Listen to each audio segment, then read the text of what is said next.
ಮಹಾನ್ ಮಹಾನ್ ಮಹಾನ್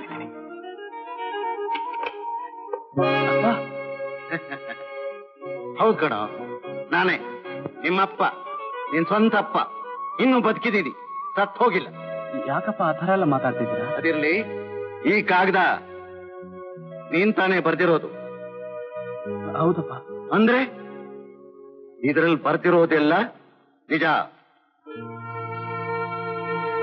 ಅಂದ್ರೆ ಆ ಹುಡುಗಿನ ಮದುವೆ ಆದ್ದು ಉಂಟು ಅಂತಂದು?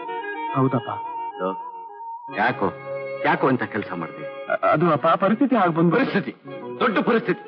ಗುಡಿ ಹೋಗಿ ಮದುವೆ ಮಾಡ್ಕೊಳ್ಳೋಂತ ಪರಿಸ್ಥಿತಿ. ಪರಿಸ್ಥಿತಿ ಏನೇ ಬಂದ್ರು ಗುಡಿ ಹೋಗಿ ಮದುವೆ ಮಾಡ್ಕೊಳ್ಳೋಂತ ಅವಸರ ಏನಪ್ಪ ಬಂದಿತ್ತು ನಿನಗೆ? 2 ದಿನ ತಡೆದು ಮದುವೆ ಆಗಿದ್ರೆ ಯಾವ ಜೀವ ಹೋಗ್ತಾ ಇತ್ತು? ಆ ದಿವಸ ನೋಡ್ದೆ, ಕಾನೂನು ತೋರಿಸ್ದೆ, ಅಪ್ಪ ಈ ಹುಡುಗಿ ಹಿಡಿಸಿದೆ, ಅವಳನ್ನೇ ನಾನು ಮದುವೆ ಆಗೋದು ಅಂತಂದೆ. ಆಯ್ತಪ್ಪ ಅಂತ ಎಲ್ಲದಕ್ಕೂ ಒಪ್ಪಿ ಮದುವೆಗೆಲ್ಲ ಏರ್ಪಾಡು ಮಾಡ್ಕೊಂಡೆ. ಅಪ್ಪ ಅಪ್ಪ ಅಪ್ಪ ಏನೋ ತಪ್ಪಾಗೋಯ್ತು. ಆ ಹುಡುಗಿ ನಾ ಮದುವೆ ಆಗೋಲ್ಲ, ಈ ಹುಡುಗಿನೇ ನೀವು ಮದುವೆ ಆಗೋದು ಅಂತ ಏನಾರು ಹೇಳಿದ್ರೆ ನಾ ಬೇಡ ಅಂತ ಹೇಳ್ತಿದ್ನೆ. ತಾಯಿ ಇಲ್ಲದ ನಿನಗೆ ತಾಯಿಯಾಗಿ ತಂದೆಯಾಗಿ ಇನ್ನೊಂದು ಮದುವೆ ಮಾಡ್ಕೊಂಡ್ರೆ ಎಲ್ಲಿ ಮನ ತಾಯಿ ಕಾಟ ಬರುತ್ತೋ ಅಂತ ಹೇಳಿ ಬ್ರಹ್ಮಚಾರಿಯಾಗಿ ಇದ್ದು ಬೆಳೆಸಿದ್ದಕ್ಕೆ ಇದೇ ಲಪ್ಪದೆ ಕೊಟ್ಟು ಹುಡುಗಿರೆ. ಛಿ ಛಿ ಛಿ ಛಿ ಛಿ, ಗುಡಿ ಒಳಗೆ ಮದುವೆ, ಈ ಅಪ್ಪನ ಆಶೀರ್ವಾದ ಪಡಿಬೇಕು ಅನ್ನೋದು ಹೊಳಿಲಿಲ್ವ ನಿನಗೆ? ಅದು ಅಪ್ಪ ನಾನು ಹೆತ್ತ ಕನ್ನಡದ ಸಂಕಟ ನಿನಗೆ ಏನಪ್ಪ ಗೊತ್ತಾಗ್ಬೇಕು?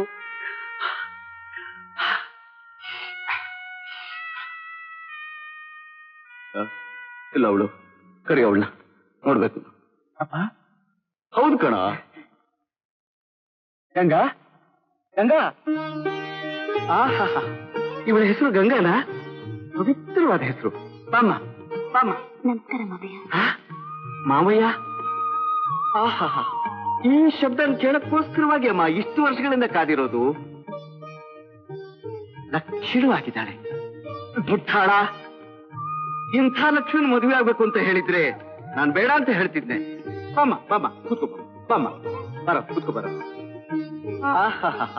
ಈ ಕಡೆ ಮಗ, ಈ ಕಡೆ ಸೊಸೆ, ಏನ್ ಆನಂದವಪ್ಪ. ಇದಕ್ಕಿಂತ ಇನ್ನೇನಾಗ್ಬೇಕು? ಏನು ಬೇಡ, ಏನು ಬೇಡ. ನನಗೆ ಸಂತೋಷದಿಂದ ಹೊಟ್ಟೆ ತುಂಬ ಹೋಗಿದೆ. ಆದ್ರೆ ಒಂದು ಮೋಹನ್, ಇಷ್ಟು ವರ್ಷಗಳಿಂದ ನಾನು ನಿನ್ ಮದುವೆನ ನೋಡ್ಬೇಕು ಅಂತ ಆಸೆ ಪಟ್ಟಿದ್ದೆ. ನೀನ್ ಆಸೆ ನೆರವೇರಿಸಲಿಲ್ಲ. ಅಪ್ಪ. ಓಕೆ ಮೋಹನ್, ಒಂದು ಐಡಿಯಾ. ಏನಪ್ಪ? 30ನೇ ತಾರೀಕು ಲಗ್ನ ನಿಶ್ಚಯ ಮಾಡಿ ಲಗ್ನ ಪತ್ರಿಕೆ ಎಲ್ರಿಗೂ ಹಂಚಾಗೋಗಿದೆ. ಇನ್ನಿರೋದು 4-5 ದಿನ. ಎಲ್ರೂ ಬರ್ತಾರೆ. ಅವತ್ತು ನನ್ನ ಆಸೆ ತೀರಿಸ್ಕೊಳ್ಳೋಕ್ಕೋಸ್ಕರವಾಗಿ ಎಲ್ರಿಗೂ ಸಂತೋಷ ಸಮಾಧಾನ ಆಗೋ ಹಾಗೆ ನಿನಗೆ ಇನ್ನೊಂದ್ಸಲ ಮದುವೆ ಮಾಡ್ಬಿಡೋದು ಏನಂತೀಯ? ಮತ್ತೆ ಮದುವೆನಾ? ಇದ್ರಲ್ಲಿ ತಪ್ಪೇನಿದೆ ಬಾ. ಜೋಡಿ ಬೇರೆ ಬೇರೆ ಆಗ್ಬಾರ್ದೇ ವಿನಃ ಒಂದೇ ಜೋಡಿ 8 ಸತಿ ಬೇಕಾದ್ರೂ ಮದುವೆ ಆಗ್ಬೋದು ಅಲ್ವೇ? ಇದೆಲ್ಲ ತಪ್ಪಿಲ್ಲ. ನೋಡಿದ್ರೆ ನಾ ಹೇಳ್ದಾಗ ಮಾಡ್ತು ಅಂತಂದ್ರೆ ನಿನ್ನ ಮದುವೆನ ನನ್ನ ಕಣ್ಣಾರೆ ನೋಡ್ದಾಗ ಆಗತ್ತೆ. ನನ್ನ ಪ್ಲಾನ್ ಪ್ರಕಾರವಾಗಿ ಭರ್ಜರಿಯಾಗಿ ಎಲ್ರೆದ್ರಿಗೂ ಮದುವೆ ಮಾಡ್ದಾಗ ಆಗತ್ತೆ. 4 ಜನರ ಬಾಯಿಗೆ ನಾವು ಸಿಗೋದನ್ನ ತಪ್ಪಿಸ್ದಾಗೂ ಆಗತ್ತೆ. ಏನಂತೀಯ? ಅಪ್ಪ, ನೀವು ಅಷ್ಟೊಂದು ಆಸೆ ಇಟ್ಕೊಂಡ್ಮೇಲೆ ನಿಮ್ ಎಷ್ಟು ಗಂಟೆ ಆಗಲಿ. Very good. ನನಗೆ ಗೊತ್ತು ಕಣೋ, ನನ್ನ ಮಗ ನನ್ನ ಮಾತಿಗೆ ಎದುರಾಡೋದಿಲ್ಲ ಅಂತ. ಒಂದ್ ಮಾತು ಮೋಹನ್, ಇನ್ನೂ ತುಂಬಾ ಏರ್ಪಾಡಾಗ್ಬೇಕು. ಇರೋದು ಇನ್ನು 4-5 ದಿನ. ಇವತ್ತೇ ಹೊರಟ್ಬಿಡ್ತೀನಿ. ಊರಿಗೆ ಹೋಗುವಾಗ ಗಂಗಾನು ಕರ್ಕೊಂಡು ಹೋಗ್ತೀನಿ. ಗಂಗನ್ ಕರ್ಕೊಂಡು ಹೋಗ್ತೀರಾ? ಹೌದು ಕಣೋ. ನಿನ್ನ ಮದುವೆ ಆಗಿರೋದು ನಿನಗ್ ಗೊತ್ತು, ಅವಳಿಗೆ ಗೊತ್ತು, ಬೇರೆ ಯಾರಿಗೂ ಗೊತ್ತಿಲ್ಲ. ಇನ್ನೂ 4 ದಿನ ನೀವು ಒಟ್ಟಾಗಿರೋದನ್ನ ಯಾರಾದ್ರೂ ನೋಡಿದ್ರೆ ಅಸಖ್ಯವಾಗಿ ಮಾತಾಡ್ಕೊಳ್ಳೋದು ಯಾಕೆ? ಅದಕ್ಕೆ ಅವಳನ್ನು ಕರ್ಕೊಂಡು ಹೋಗ್ತೀನಿ. ಇವತ್ತು ರಾತ್ರಿನೇ ಟ್ರೈನ್ ನಲ್ಲಿ ಅವಳಿಗೂ ಸೇರಿಸಿ ಟಿಕೆಟ್ ಮಾಡಿಸ್ಬಿಡು. 10,000 ರೂಪಾಯಿ. 10,000 ರೂಪಾಯಿನ? ಇದು ಯಾಕಪ್ಪ? ನೋಡು, ಗಂಗಾ ಬಡವ್ರ ಮನೆ ಹುಡುಗಿ ಆದ್ರು ನಮ್ಮನೆಗೆ ಸೊಸೆ ಆಗಿ ಬಂದ್ಮೇಲೆ ಅವಳು ಕೋಟೀಶ್ವರಳೆ. ನಮ್ಮನೆಗೆ ಬರೋ ಸೊಸೆ ಹೇಗಿರ್ಬೇಕು ಅನ್ನೋ ಕಲ್ಪನೆ ಬೇಡವೇನು?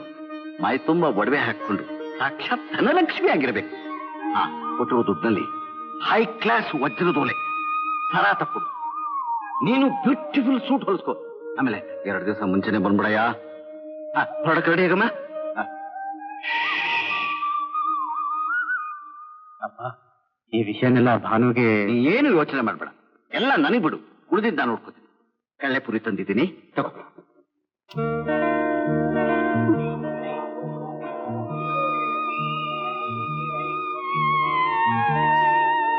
ಗಂಗಾ, ತಗೋ.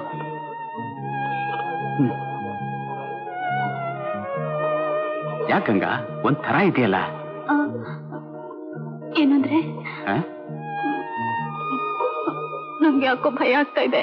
ಭಯನಾ? ಏನು ಭಯ ಪಡ್ಕೋಬೇಡ. ನಮ್ಮಪ್ಪ ನೋಡಕ್ಕಾಗಿದ್ದಾರೆ ಅಷ್ಟೇ. ಅವ್ರ ಮನಸ್ಸು ತುಂಬಾ ಒಳ್ಳೇದು. ನೀನೇ ನೋಡಿದೆಯಲ್ಲ ನಮ್ಮ ಮದ್ವೆಗೆ ಹೇಗೆ ಒಪ್ಕೊಂಡ್ಬಿಟ್ರು ಅಂತ. ಏನು ಹೆದರ್ಕೋಬೇಡ. ಇಷ್ಟಕ್ಕೂ 2 ದಿವಸ ಬಂದ್ಬಿಡ್ತೀನಲ್ಲ. ಅಮ್ಮ ಗಂಗಾ, ಶ್ರಾವಣದಲ್ಲಿ ಸೇರೋ ಸುಖ ಅನುಭವಿಸ್ಬೇಕಾದ್ರೆ ಆಷಾಢದಲ್ಲಿ ಆಗಲೇಬೇಕಮ್ಮ. ಚಿಂತೆ ಮಾಡ್ಬೇಡ. ಲೋ ಮೋಹನ, 35 ತಾರೀಕು ಮದ್ವೆಯಪ್ಪ. ಹೊರಗ್ ತಡ ಮಾಡ್ಬೇಡ, ಆಮೇಲೆ ನನಗೆ ಬ್ಲಡ್ ಪ್ರೆಷರ್ ಜಾಸ್ತಿ ಆಗ್ಬಿಡುತ್ತೆ. ಬೇಗ ಬಂದ್ಬಿಡು. ಆಯ್ತಪ್ಪಾಜಿ. ಗಂಗಾ, ನಾನು ಹೇಳಿದ್ರೆ ಜ್ಞಾಪಕ ಇದೆಯಲ್ಲ, ಏನು ಚಿಂತೆ ಮಾಡ್ಬೇಡ. ಅದು ಅಪ್ಪ ಎಲ್ಲ ಚೆನ್ನಾಗಿ ನೋಡ್ಕೋತಾರೆ. ಅಪ್ಪ ಹುಷಾರಾಗಿ ಕರ್ಕೊಂಡೋಗಿ. ನಾನು ನೋಡ್ಕೋತೀನೋ ಮರಿ. ಬರ್ತೀನಿ ಗಂಗಾ, ಬರ್ತೀನಿ. ಬೇಗ ಬಂದ್ಬಿಡಿ ಅಂದ್ರೆ.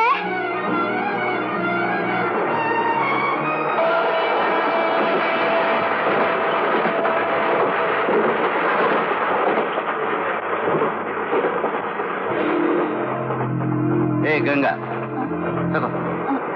ಏನಿದ್ ಮಾವಯ್ಯ? ಹಣ ಯಾಕೆ? ನಿನಗೆ, ನಿನ್ ಜೀವನೋಪಾಯಕ್ಕೆ. ನೀವು ಅವ್ರನ್ನ ನೋಡ್ಕೋತಿರ್ಬೇಕಾದ್ರೆ ನನ್ ಜೀವನೋಪಾಯಕ್ಕೆ ಹಣ ಯಾಕೆ? ಇನ್ ಮುಂದೆ ನಾನು ಅವನು ನಿನ್ ಪಾಲಿಗೆ ಇಲ್ಲ, ಅದಕ್ಕೆ ಈ ಹಣ. ಅಂದ್ರೆ ಮರ್ಯಾದೆಗೆ ಹಣ ತಗೊಂಡು ಮುಂದೆ ಸ್ಟೇಷನ್ ಇಳಿದೋಗು. ಇನ್ ಮುಂದೆ ನನ್ನ ಮಗನಿಗೆ ನಿನ್ ಮುಖ ತೋರಿಸ್ಕೊಡ್ದು. ಮಾವಯ್ಯ, ಏನಿದು? ನಮ್ಮ ಮದ್ವೆಗೆ ಒಪ್ಕೊಂಡಾಗ ನಮ್ಮ ಯಜಮಾನ್ರ ಹತ್ರ ಹೇಳಿ, ಈಗ ನೀವೇ ಹೀಗೆ ಹೇಳ್ತಿದ್ದೀರಾ? ನಾಟಕ ಕಣೆ, ನಾಟಕ ಆಡ್ದೆ. ನನ್ ಮಗನ ಮುಂದೆ ಹೇಗೆ ನಾಟಕ ಆಡಿ ಅವನ ಮನಸ್ಸನ್ನು ಬುಟ್ಟಿಗೆ ಹಾಕೊಳ್ಳಕ್ ಪ್ರಯತ್ನ ಪಟ್ಟಿಯೋ, ಹಾಗೆ ನಿಮ್ಮಿಬ್ಬರನ್ನು ಬೇರೆ ಮಾಡೋದಕ್ಕೆ ನಾನು ನಾಟಕ ಆಡ್ದೆ. ನನ್ನ ಮಗನ ಬಿಟ್ಟು ಬೇರೆ ಇನ್ನೊಬ್ಬನ ಹಿಡ್ಕೊ. ಅವರಪ್ಪನು ಹೀಗೆ ಎಣಿಸಿ ಕೊಡ್ತಾನೆ. ಇದು ಅನ್ಯಾಯ, ಇದು ಅಕ್ರಮ. ಈ ಮಾತನ್ನ ನೀನು ನನಗ ಹೇಳ್ತಿರೋದು? ಯಾವುದೇ ಅನ್ಯಾಯ? ನನ್ನ ಮಗನಿಗೆ ಅಡಿಗೆ ಮಾಡ್ಕೊಂಡು ತಾಯ, ಅವಳ ಮೊಮ್ಮಗಳಾದ ನೀವಿಬ್ರು ಸೇರ್ಕೊಂಡು ಒಂಟಿಯಾಗಿದ್ದ ನನ್ನ ಮಗನ ಬುಟ್ಟಿಗೆ ಹಾಕೊಂಡು ಇಡೀ ಆಸ್ತಿಗೆ ರಾಣಿ ಆಗ್ಬೇಕು ಅಂತ ಬಯಸ್ತಿದ್ರಲ್ಲ, ಅದು ಕಣ ಅನ್ಯಾಯ, ಅಕ್ರಮ.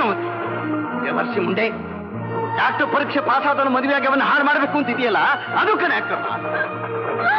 ಒಬ್ಬ ಕೋಟ್ಯಾಧೀಶ್ವರ ಮಗಳನ್ನ ಸೊಸೆಯಾಗಿ ಮಾಡ್ಕೋಬೇಕು ಅಂತ ಸಂಬಂಧ ಮಾತಾಡಿ ಮದುವೆ ನಿಶ್ಚಯ ಮಾಡಿ ಆಲ್ ಇಂಡಿಯಾ ಲೆವೆಲ್ ನಲ್ಲಿ ದೊಡ್ಡ ದೊಡ್ಡ ವ್ಯಕ್ತಿಗಳನ್ನೆಲ್ಲ ಇನ್ವೈಟ್ ಮಾಡಿ ಅದ್ಧೂರಿಯಾಗಿ ಮದುವೆ ಮಾಡ್ಬೇಕು ಅಂತ ಏರ್ಪಾಡು ಮಾಡ್ಕೊಂಡಿರುವಾಗ ನೀನು ನಾಗಲೋಕ ನೋಡಿ ನರಿ ಆಸೆ ಪಡ್ತಂತ.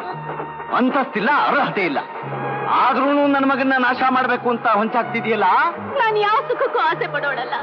ನಿಮ್ ಶ್ರೀಮಂತಿಗೆ, ನಿಮ್ಮ ಹಣ ಯಾವುದೂ ನನಗ್ ಬೇಕಾಗಿಲ್ಲ. ನೀವ್ ಆ ಹುಡುಗಿನೇ ನಿಮ್ ಮಗನಿಗೆ ಮದುವೆ ಮಾಡಿ, ನಾನು ಅಡ್ಡ ಬರಲ್ಲ. ಆದ್ರೆ ನಾನು ನಿಮ್ಮನೆ ಕೆಲಸದವಳು ಆಗ್ಬೇಕಾದ್ರೆ ಇರ್ತೀನಿ.